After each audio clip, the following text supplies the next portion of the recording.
We are now testing the 0 to 100 performance of the Volvo EX30 Cross Country.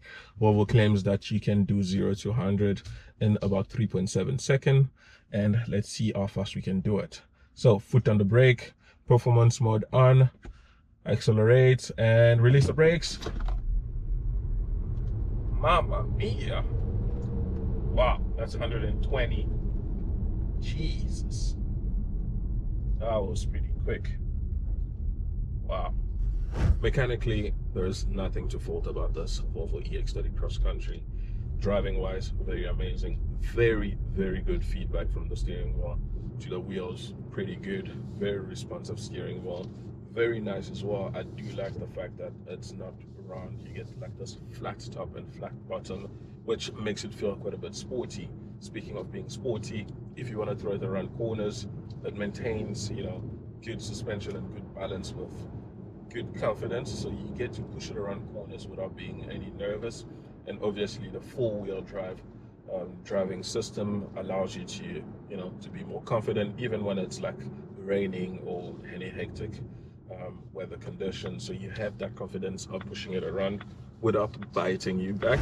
Cabin is very comfortable, I have to say. Very minimal. They go to the sole minimalistic touch, and if you want to save the planet, if you're one of those people who will vouch for that, they're using quite a lot of recycled materials here. So there's old fishnet and Coke bottles and whatnot that have been used all around to create panels, like around the doors, your central console and whatnot. Underneath you there is a battery, a 69 kilowatt hour battery, which fully charged, Volvo claims that you can have around 450 kilometers of driving range. But in the real world, charging this car fully, the max I've gotten here was 393 kilometers of driving range, which is, I'll say, about 70 kilometers shy from what Volvo claims, which 70 kilometers is quite a lot of distance, especially when you're driving this in town. And yeah, you might need that 70 kilometers or so to find the next charger. When it comes to energy consumption, Volvo claims that this EX30 Cross Country averages somewhere around 15 kilowatt hour per 100 kilometers.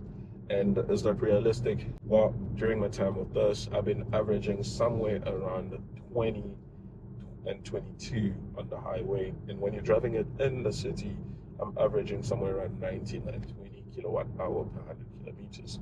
Is that bad? Not particularly so. I think it works out very fair. And yes, you can stretch that whole 390 kilometers that you get on a full charge.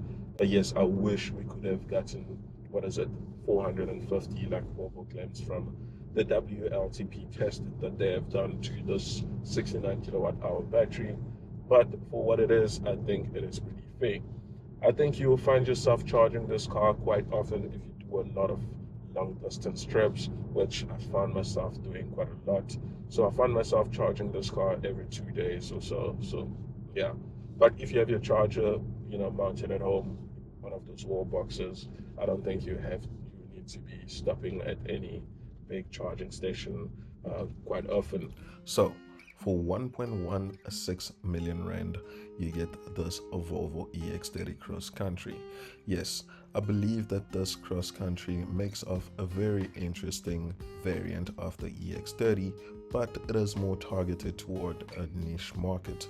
And if you find yourself to be the type of person who likes traveling on gravel road and still want to retain this whole electric efficiency with the whole flair that Volvo has added to the EX30, then I think you should consider it. But if you only drive in town and you don't necessarily see any gravel roads, and you don't really have a need for an extra roof rack or basket on top of your car, then I think settling for the normal EX30 Twin Performance Ultra is just good enough. Let me know what you think about the Volvo EX30 Cross Country. Would you buy it? Would you skip it? Or would you buy something else at that price point from Volvo?